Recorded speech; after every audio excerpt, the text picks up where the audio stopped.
히브리서 11장 23절로 26절 한 목소리로 읽겠습니다. 23절 시작. 믿음으로 모세가 낳았을 때 그 부모가 아름다운 아이임을 보고 석 달 동안 숨겨 왕의 명령을 무서워하지 아니하였으며 믿음으로 모세는 장성하여 바로의 공주의 아들이라 칭함받기를 거절하고 도리어 하나님의 백성과 함께 고난받기를 잠시 죄악의 낙을 누리는 것보다 더 좋아하고 그리스도를 위하여 받는 수모를 애굽의 모든 부하보다 더 큰 재물로 여겼으니 이는 상 주심을 바라봄이라. 오늘 제목은 믿음에 끊을 수 없는 관계성, 믿음에 끊을 수 없는 관계성이라는 제목으로 나누겠습니다. 오늘 소개할 믿음의 선지는 모세의 부모와 모세입니다. 모세의 부모는 알다시피 아므람과 요게벳이죠. 모세가 태어날 당시의 이스라엘 상황은 요셉의 초대에 의해서 이스라엘 백성이 애굽으로 이주했습니다. 그러나 요셉을 더 이상 모르던 애굽 황제에 의해 멸망시키려는 무서운 계획 가운데 있게 됩니다. 그 계획 첫 번째는 산파들이 남아를 낳으면 죽이라는 명령이었고, 두 번째는 남자아이를 낳으면 이스라엘 모든 백성들이 스스로 남자아이를 애굽의 강에 빠뜨려 죽이라는 법령이었습니다. 우리가 의문이 드는 것은 아무리 법이라 할지라도 과연 자신이 낳은 아기를 자신의 손으로 강에 버릴 수 있었을까요? 모세의 부모가 모세를 감춘 것을 오늘 말씀에서는 믿음이라고 했는데 이게 과연 믿음일까요? 이스라엘의 다른 부모들은 믿음이 없어서 자기 자녀를 자기 손으로 죽이는 그 무서운 일을 행했을까요? 심기 따른 이유만으로 이게 믿음인지 오늘 이 문제에 대해서 좀 다뤄보려고 합니다. 23절 믿음으로 모세가 낳았을 때 그 부모가 아름다운 아이임을 보고 석 달 동안 숨겨 왕의 명령을 무서워하지 아니하였으며, 이게 믿음이었을까요? 정상적인 부모라면 누구라도 그 관계성 때문에 아이를 자기 손으로 죽이는 일을 행하지 않습니다. 이 속성을 가지고 믿음의 한 가지 본질을 이야기하고 싶은 것입니다. 믿음은 어떤 행위를 하고 안 하고로 판단되는 것이 아닙니다. 아이를 숨긴 자는 믿음이 있었고 아이를 버린 자는 믿음이 없었던 것이 아니라, 부모라면 응답, 절대로 아이를 버리지 못하는 그 관계성이 있는 것처럼 믿음은 깨어지지 않는 하나님과의 관계를 말한다는 것이죠. 육체의 부모 자식 간에도 목숨을 걸고 자기 새끼를 지키는 것처럼 믿음은 한 사람과 그를 만드신 하나님과의 절대적 관계 속에 들어와 버리는 것을 말합니다. 다음 절 모세가 보여준 이 관계성 또한 이렇습니다. 24절 믿음으로 모세는 장성하여 바로의 공주의 아들이라 칭함받기를 거절하고, 키운 부모도 부모입니다. 키워준 은혜도 클진데 모세는 기꺼이 그 공주의 아들됨을 거절했다라고 이야기하는 것은 앞절과 연결하여서 키워준 은혜가 작다라는 것도 아니요, 그 도의를 저버렸다라는 얘기도 아니요, 혈연이라는 끊을 수 없는 관계성 속에 의해서 모세가 또다시 그 관계성에 의해서 움직일 수밖에 없었다. 결국 믿음은 끊을 수 없는 관계로 연결되는 힘을 강조하고 있습니다. 오늘 말씀 속에서 등장하는 단어는 혈연의 관계지요. 이 혈연 관계를 통하여서 믿음을 이야기하려고 하는 것입니다. 히브리서에서는 믿음은 보이지 않는 것들을 보게 하는, 또는 보이는 것은 보이지 않는 것의 증거가 된다고 했습니다. 자, 보이는 것은 무엇입니까? 여기서 말하는 혈연, 자, 보이는 관계, 이것을 이 땅에 허락한 이유조차도 보이지 않는 관계의 그림자일 뿐이다. 하나님께서 만들어주는 혈연보다 더 강력한 실체가 있다. 이것을 말하고 싶은 거죠. 결국 믿음이라는 거 우리는 너무 정확히 알고 있습니다. 그리스도의 보혈, 피에 의해서 혈연으로 만들어지는 가족보다 더 강력한 하나님의 자녀가 되게 하고 하나님의 자녀가 된 자들은 형제 자매가 아님에도 형제 자매라고 부를 수 있는 혈연과 같은 관계가 된다는 거지요. 성경이 믿음에 대해서 증거하고 싶은 것은 믿음은 혈연처럼 끊을 수 없는 강력한 주님의 관계 속에 들어오는 것이다. 이 이야기를 하는 것입니다. 신명기 33장 1절에 보면 하나님께서 모세를 하나님의 사람이라고 말합니다. 내 것이라는 거지요. 믿음은 하나님의 자녀가 되게 하는 방식이요. 믿음은 그 자녀와 하나님과의 관계성 속에서 어떠한 강력한 힘도 공포도 핍박도 이겨낼 수 있는 관계로 이어진다라 말하는 것입니다. 하나님과의 관계성, 믿음을 모세가 표현하는 단어가 오늘 세 가지가 나옵니다. 첫 번째는 세상 가치를 거절한다라는 동사가 쓰였지요. 24절. 믿음으로 모세는 장성하여 바로의 공주의 아들이라 칭함받기를 거절하고, 이 시대의 사람들이 가장 부러워하는 최고의 금수저입니다. 황제의 혈통이기를 거절하고, 모세가 이 영광의 자리를 그냥 자연스럽게 살다 보니 그냥 버려진 것이 아닙니다. 또는 어마어마한 결단에 의해서 그것을 버렸다고 보기도 어렵습니다. 모세는 그냥 왕자로 자랐는데 어느 순간 어떤 힘에 끌려 내 동족이 죽는 모습을 보며 분노하여서 자기가 왕족으로 살아가고 있음에도 불구하고 노비인 종들이 더 끌린 거예요. 그냥 핏줄이 땡긴 거예요. 이때는 모세가 모릅니다. 이 실체가 무엇인지, 자기의 모든 것을 버리기까지 이 당기는 힘이 무엇인지 몰랐던 거죠. 이것이 하나님과의 관계성, 믿음인지 그때는 미처 몰랐습니다. 그가 버린 것은 돈과 명예뿐만 아니라 길러준 공주를 향한 도의까지 저버리는, 사실은 인간적으로 해서는 안 되는 행동까지 한 거지요. 그런데 무엇에 의해서? 인격에 의해서나 모세가 만들어진 가치에 의해서가 아니라 자기가 알 수 없는 힘에 의해서 그냥 자연스럽게 버려지고 자연스럽게 택해진 것입니다. 자기가 거절했다기보다 거절되어졌지요. 두 번째 동사는 하나님의 길을 더 좋아한다라고 말합니다. 25절. 도리어 하나님의 백성과 함께 고난받기를 잠시 죄악의 낙을 누리는 것보다 더 좋아하고, 모세의 부모가 자신들의 안전과 평안보다 자녀 살리는 것이 더 좋다라고 느꼈다기보다 할 수밖에 없는 일이 되어진 것처럼 모세 또한 그 안에 심겨진 믿음이 더 바른 것, 영적으로 더 좋은 것을 택할 수밖에 없게 인도한 것입니다. 어렸을 때부터 모세는 친부모인 어머니로부터 유모의 입장으로 자랐지요. 그럼 그 어머니가, 유모지만 실제 어머니가 모세에게 무엇을 주었겠습니까? 믿음을 주었겠지요. 그러니 나중에 믿음의 사람으로 자랄 수 있었던 거지요.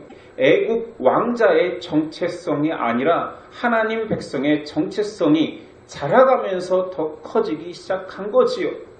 통치자 애국인이 아니라 핍박받는 이스라엘 백성에게 자기 동족임을 깨닫게 된 것이요. 전부 다 어머니의 가르침이었겠지요. 모세에게 심겨진 그 사랑은 처음에는 하나님의 사랑인지 몰랐을 것입니다. 자신도 모르는 그냥 동족의 끌림이라 여겼을 것이며, 그러나 점점점 그 본질을 알아가고 결국 하나님을 대면했을 때, 아, 내 속에 나를 이끌어갔던 것은 바로 하나님의 믿음이었구나. 내가 믿음에 의해서 여기까지 끌려온 것이라 고백하게 되었을 것입니다. 세 번째, 믿음의 강력한 힘에 의해 고백된 단어는 하나님을 바라본다라는 동사입니다. 26절, 그리스도를 위하여 받는 수모를 애굽의 모든 보화보다 더 큰 재물로 여겼으니 이는 상주심을 바라봄이라. 사실 이 절은 해석하기 가장 난해한 구절 중에 하나입니다. 왜냐하면 모세 때인데 그리스도를 위하여 받을 수모라 표현하기에 말이 안 되는 거죠. 그냥 문자적으로는 해석이 불가한 거지요. 그러나 하나님과의 관계성이라는 것을 앞에서 언급해 왔기에 이 관계성 속에서 부인될 수 없는 그 태도라는 관점으로 본다라면 해석이 가능합니다. 하나님을 주인의 자리, 나를 그의 자녀 또는 그의 백성, 종으로 여기는 그 마음, 우리는 그걸 로드십이라고 하죠. 주님 되심을 고백하는 로드십의 관점에서는 이 말이 해석이 됩니다. 그리스도를 위하여 받은 수모, 로드십, 주인 되심, 주인이 핍박당한다라면 그 종은 당연히 그것에 동참해야 됩니다. 주인이 가라 하면 갈 수밖에 없습니다. 부인되어질 수가 없지요. 부인한다라면 더 이상 종이 아니요, 더 이상 주인의 소유물이 아닌 것이 되는 거죠. 신약의 로드십 본문을 한번 읽어봅시다. 마태복음 4장 21절이에요.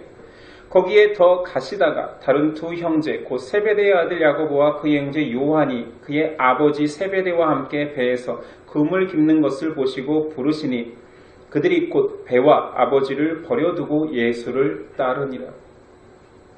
모세의 모습하고 비슷하지 않습니까? 누가복음 14장 26절, 무릇 내게 오는 자가 자기 부모와 처자와 형제와 자매와 더욱이 자기 목숨까지 미워하지 아니하면 능히 내 제자가 되지 못하고. 물론 여기선 진짜 혈육까지도 버려야 된다라고 표현하지만 모세의 입장하고 매우 유사합니다. 네가 누리고 있는 것, 네가 가지고 있는 것, 네 가치 속에 최고로 있는 그 모든 것들이 주인보다 앞설 수는 없다. 주인을 따라간다 하면서 그것들에 연연할 수는 없다. 로드십이지요. 믿음은 그렇게 먼저 정체성이 나의 정체성이라기보다 내 주인에 의한 나의 정체성을 찾게 합니다. 오늘 이 말씀이 그래서 해석되어지는 거죠. 26절, 그리스도를 위하여 받은 수모를 애굽의 모든 보화보다 더 큰 재물로 여겼으니 이는 상 주심을 바라봄이라. 주인이 계시고 나를 상 주시는 분이 계시기에 모든 것들이 버려질 수 있다입니다. 자, 우리가 사람이지요. 우리는 오감을 가지고 생명을 영위하는 사람입니다. 사람이 어떻게 보이지 않는 하나님을 보이는 사람보다 더 사랑하고 순종할 수 있습니까? 이거는 그냥 신앙인에게 그럴 수 있다라고 말하기 이전에 우리도 사람이기에, 자연인과 그런 성품은 일반이기에 이것은 고민해 봐야 되는 내용입니다. 우리가 믿음이 지워졌다라고 할 때 우리는 믿음을 자꾸 오해합니다. 믿음으로 한다, 불가능한 그 모든 것들을 믿음으로 가능케 한다라고 하니 믿음이 다 한다 이 말 속에 나는 아무것도 하지 않아도 된다 이런 착각을 하죠. 여러분들은 그런 생각 안 하십니까? 믿음을 강조할수록 나의 열심과 헌신이 하나님께 향하는 것들을 그냥 내려놓게 하지 않습니까? 자, 우리가 힘든 일이나 고난을 만난다라면 신앙인도 동일하게 이런 핑계를 댈 수 있습니다. 나 못합니다. 왜 나에게 이런 것까지 요구하십니까? 라고 말할 수 있지요. 믿음 뒤에 숨어버리는 것입니다.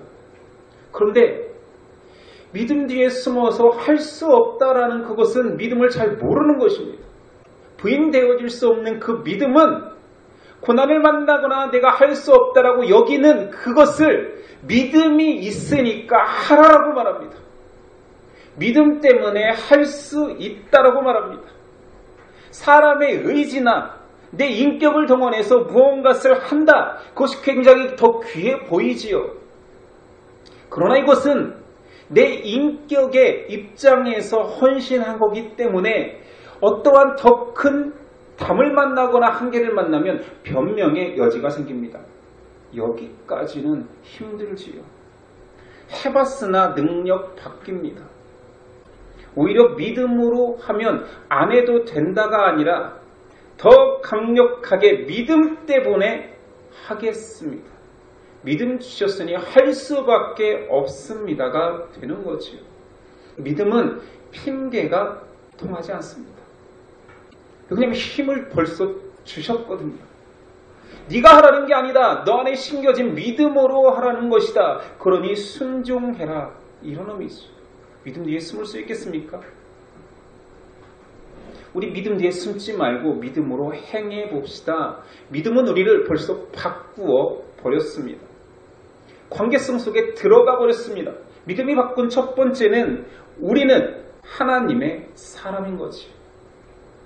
하나님의 자녀가 되어버렸고 하나님의 피조물 종이 되어버렸고 그의 것이 되어버렸기 때문에 신분이 벌써 바뀌어 버렸습니다. 하나님이 하라면 할 수밖에 없는 마태복음 10장 37절이야. 아버지나 어머니를 나보다 더 사랑하는 자는 내게 합당하지 아니하고 아들이나 딸을 나보다 더 사랑하는 자도 내게 합당하지 아니하며 또 자기 십자가를 지고 나를 따르지 않는 자도 내게 합당하지 아니하리라. 자기 목숨을 얻는 자는 잃을 것이요 나를 위하여 자기 목숨을 잃는 자는 얻으리라. 너희를 영접하는 자는 나를 영접하는 것이요 나를 영접하는 자는 나를 보내신 이를 영접하는 것이니라. 아멘 할 수 있습니까? 자녀보다 부모보다 심지어 너보다 나를 더 사랑해야 된다. 나를 택하기 위해서 때로는 버려야 된다. 응답할 수 있겠습니까? 당연하지요. 아멘 할 수 있습니까? 이게 우리 인격으로 가능한 일이냐고요. 내 헌신과 열정과 내 인격을 다하여서 그 모든 것들을 포기하고 주님만 택할 수 있냐고 묻습니다. 불가합니다. 그러나 믿음으로 가합니다. 믿음은 내 이 믿음을 발현하니 이 믿음을 사용하니 그 모든 사랑하는 사람들보다 예수님을 더 사랑하게 되었습니다. 이렇게 변화되어서 처음부터 걷는 사람은 저는 없다고 봅니다. 여러분 그랬습니까? 믿음의 감격이 생겨서 나 이제 그리스도의 사람이야 했을 때부터 내 생명보다 그리스도의 생명이 더 귀해 보이고 내가 가장 사랑하는 어떤 존재보다 예수님을 더 사랑하는 것처럼 사셨습니까? 처음부터 그렇게 되지 않습니다.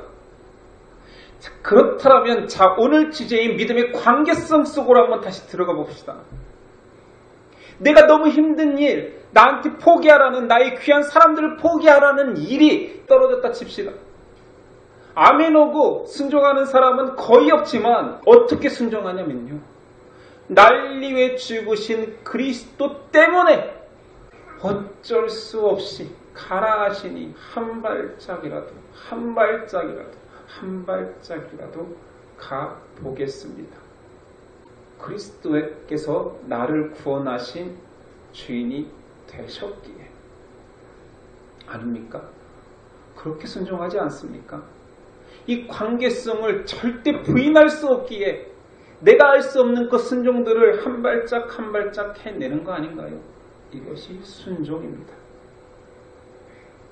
내 인격과 내 성품을 발휘하여서 하는 순종은 사실 다 할 수 있는 순종입니다. 교회 안에 굉장히 큰 헌신이라고 하는 그 순종은 사실 다 하는 순종이에요. 열심의 차이일 뿐이에요.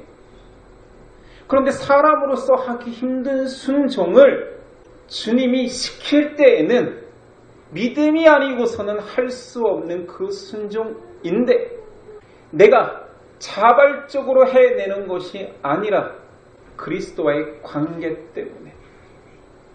이런 표현이 조금 뉘앙스는 맞지 않지만 어쩔 수 없이 예수님 비유 중에 두 아들 비유가 있습니다. 아버지가 명령을 내렸죠.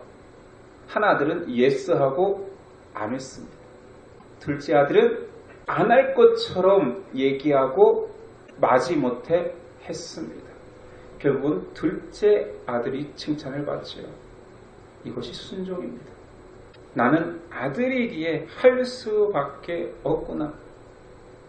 작은 것은 내가 애써 노력해서 하면 됩니다. 그리고 되는 일들이에요. 그런데 정말 큰 순종은 믿음이 아니고서는, 그리고 그 믿음은 그 관계성 속에 들어갔기 때문에 알 수밖에 없는 순종이 되는 것입니다. 그래서 결국 믿음은 순종의 사람이 되게 만듭니다. 우리가 믿음과 순종의 관계를 생각할 때 항상 야고보서를 떠올리죠. 행함이 없는 믿음은 가짜다. 그러면서 우리는 피상적으로 해석하기를 열심 내어서 순종해야지만이 내 믿음이 진짜라 여긴 받는구나 라고 해석해버리면 큰일 납니다. 그것은 믿음이 있으면 행할 수밖에 없다입니다. 믿음이라는 하나님과의 관계성 속에 들어가 버리면 하나님의 자녀인데 하나님의 자녀로서 안 살 수가 없다. 그것이 행함으로 나타난다 이런 거지. 자녀를 키우다 보면 꼭 필연적으로 거쳐야 되는 코스는 부모가 자녀에게 자전거를 가르쳐주는 시간입니다.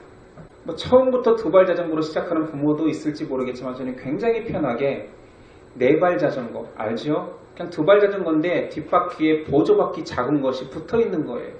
그냥 그걸 타고 공간에서 그냥 놀게 하면 됩니다. 그러다 보면 자연스럽게 2발 자전거의 균형 감각을 절대 넘어지지 않는 자전거를 타면서 익혀갑니다. 자연스럽게. 보조바퀴를 뗄 때가 오잖아요. 보조바퀴를 달았을 때와 뗄 때 똑같습니다. 벌써 4발 자전거를 타면서 균형 감각은 다 익혀졌거든요. 그리고 저는 약간씩 보조바퀴의 높이를 조절해서 보조바퀴가 더 이상 안 타고도 4발 자전거를 타고 다니는 자연스러운 상황 속에서 보조바퀴를 떼줬거든요. 사실은 보조바퀴가 없어도 타는 애들입니다. 다 알다시피 2발 자전거를 이제 시작하면 겁이 나서 못합니다. 어떻게 하죠? 보통 연인들이 하나요. 전 연인이랑 안 해봐서 자녀의 뒤에 안장을 잡아주고 아빠가 잡고 있으니 달려보라고 합니다. 달립니다. 달리면 제가 붙들고 뛸까요? 바로 도와버리고 뛰는 척만 합니다. 그럼 애가 아빠가 잡고 있지 않다라는 사실을 인지하는 순간 넘어집니다. 이것을 몇 번 반복하고 나서야 자기가 2발 자전거를 탈 수 있는 원래 실력이 있고 능력이 있다는 것을 깨닫고 혼자 타게 되죠. 길게 설명했지만 믿음이 이렇습니다. 믿음이 주어지는 순간 모두 다 믿음으로 순종할 수 있습니다. 근데 상황에 겁을 먹는 거지요. 두려워하는 거지요. 불신하는 거지요. 믿음의 능력을 믿고 달리기만 하면 되는데 자꾸 내 보이는 현실 앞에 다시 넘어지고 혹은 믿음이 있는가 의심하기 시작합니다. 자, 오늘 모세의 본모와 모세의 입장에서 우리를 점검해 봅시다. 믿음이 있는 모든 자는 하나님의 자녀입니다. 끊을 수 없는 관계성 속에 들어와 버렸습니다. 부모가 자녀에게, 자녀가 부모에게 목숨을 거는 사랑을 할 수밖에 없는 관계인 것처럼 우리가 하나님과의 관계 속에 들어와 버리면 순종할 수밖에 없는 관계가 되는 거죠. 불순종한다 할지라도 그것은 본질이 아니에요. 실체가 아니에요.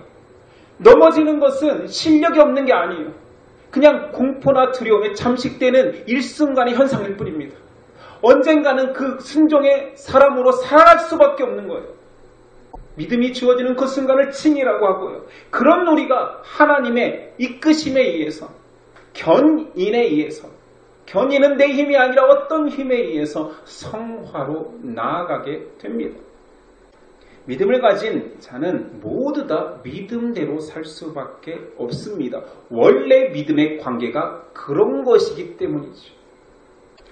어려서 믿음이 심겨진 모세는 하나님의 백성으로 살아갈 수밖에 없도록 믿음에 의해서 세팅된 것입니다. 모세라고 애굽 왕자의 지위가 싫었겠습니까? 여러분은 싫다 할 수 있겠어요? 모세라고 키워준 부모를 배신하는 자리가 좋았겠습니까? 모세라고 최고 권력자와 원수가 되는 그 길을 택하고 싶겠어요? 모세는 원치 않았을 것입니다. 그러나 모세 안에 들어와 버린 믿음은 나도 모르게 하나님의 백성의 편을 들고 황제라는 절대적인 권력의 자리를 반하는 자리까지 휩쓸려 간 것입니다. 모세조차 자신에게 역사하는 일들을 이해할 수 없었고 결국은 그 실체를 하나님을 만나고서야 깨닫게 되었습니다. 믿음의 관계성 속에 자신은 그렇게 살아갈 수밖에 없는 자라는 것을 고백하게 됩니다. 믿음의 관계성은 내가 부인하고 싶다라고 해서 부인되어지는 것이 아닙니다. 오늘 본문의 인물들과는 비교할 수 없으나 저도 비슷한 경험이 있기에 한번 소개해 봅니다. 대학교 1학년 때 저는 CCC라는 기독교 동아리에 들어갔습니다. 좋았고 행복했습니다. 그런데 CCC에는 굉장히 독특한 갓 예수님을 믿은 사람들, 대학교 와서 처음 예수 믿는 사람들이 많았어요. 저희 때는 그랬습니다. 근데 그들의 고백들이 계속 저에게는 부담인 거예요. 저는 고등학교를 어떻게 살았냐? 좀 편견 갖지 말고 들어보십시오.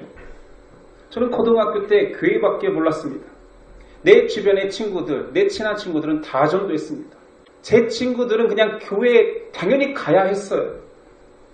고등학교 3년 동안 학교와 집은 직선거리로 굉장히 짧았는데 교회는 삼각형이었습니다. 고등학교 매일 학교 끝나면 야자가 됐든 일찍 끝나든 교회에 들려서 교회에서 기도하고 집에 오는 학생이었습니다. 고등학교 내내. 이 정도면 괜찮은 학생이었지요. 이런 제가 CCC에 가서 새로운 사람들의 예수님 사랑 고백을 듣는데 계속 마음이 무거운 거예요. 특별한 계기는 예수님을 난생 처음 들었다는 한 자매가 울면서 예수님이 너무 좋다고 고백하는데 그게 감격적이라기보다는 굉장히 뭐라고 해야 되나 질투심이 일었어요. 이 마음이 잘 꺼지지 않는 거예요. 고등학교 내내 내가 하나님을 향한 열심과 사랑을 하나님 아시는데 왜 내 안에는 저런 뜨거움이 없는지. 급기야 금요 채풀 때 터졌습니다. 예배드리는 그 자리에 앉아있을 수가 없는 거예요. 화나는 것도 같고 서글픈 것도 같고 뛰쳐나왔습니다. CCC 채풀실과 저희 집까지는 걸어서 1시간 넘는 거리인데 그 저녁에 실현당한 남자처럼 미친놈처럼 펑펑 울면서 집에 돌아왔습니다. 그리고 제 방에서 또 울며 이렇게 결단했습니다. 하나님, 더 이상 저 교회 안 갑니다. 죄송합니다. 굉장히 유치하죠. 더 이상 교회 안 갑니다. 어떻게 저를 이렇게 취급할 수 있습니까? 제가 가장 감격적이어야 되고 제가 가장 행복해야 되는데 저는 왜 이렇게 불행합니까? 제 주변에 그 기간이 좀 있었거든요. 제 별명이 그때 유일하게 페인, 사춘기 이런 별명이 있었어요. 또 왜 그러냐 표정이. 하나님 저 절대로 이제 이번 주부터 교회 안 갑니다. 그게 금요 채풀 저녁이었기 때문에 다음 날이 토요일인데 아침부터 일찍 일어나서 교회 가고 있는 저를 발견했습니다. 저는 그때 이해할 수가 없어서 어쩌냐게 내가 미쳤었나? 술을 먹었나? 그러지 않고서야 오늘 아침에 이 상쾌함은 뭐지? 그리고 왜 가벼운 발걸음으로 교회로 향하고 있지? 지조가 없는 건가 내가? 그때는 이해할 수 없습니다. 믿음의 관계성은 내가 부인한다라고 부인되어지는 것이 아니었다라는 것을 나중에 고백하게 되었습니다. 부모가 자식을, 자식이 부모를 부인할 수 없는 그 관계인 것처럼 하나님의 백성은 하나님을 부인할 수가 없습니다. 믿음 때문에. 자, 이 관계성을 이해했다라면 오늘 본문을 다시 읽을 때 제가 약간 바꾸어서 읽을 때 다 이해될 것입니다. 모세의 부모는 왕이 무서웠지만 그 관계를 포기할 수 없었던 것처럼 믿음은 포기될 수 없고 모세는 커서 왕자의 자리도 귀했지만 하나님의 백성의 자리가 그를 불러내었으며 믿음은 그를 부와 명예와 영광의 자리에서 하나님의 백성과 고난받는 자리를 택하게 했기에 애굽의 부와 영광은 잃었지만 하나님께서 주시는 믿음의 상을 기대하게 되었다. 믿음으로. 이제 이해되십니까? 이것이 믿음입니다. 우리가 보물이라고 여기는 그 믿음의 실체죠. 믿음을 가지면 그 믿음을 부인할 수가 없습니다. 믿음은 내가 할 수 없는 그것을 믿음으로 하게 합니다. 믿음은 내 의지보다 내 노력보다 내 가치보다 더 강하고 놀랍습니다. 여러분은 어떤 자입니까? 여러분은 믿음이 있습니까? 지금 우리는 자전거를 능히 탈 수 있는 능력이 있습니다. 그런데 문제는 우리의 마음이 정해지지 않은 거지요. 페달을 밟지도 않으면서 믿음이 없다라고 이야기하는 것입니다. 히브리서 11장 6절 믿음이 없이는 하나님을 기쁘시게 하지 못하나니 하나님께 나아가는 자는 반드시 그가 계신 것과 또한 그가 자기를 찾는 자들에게 상 주시는 이심을 믿어야 할지니라.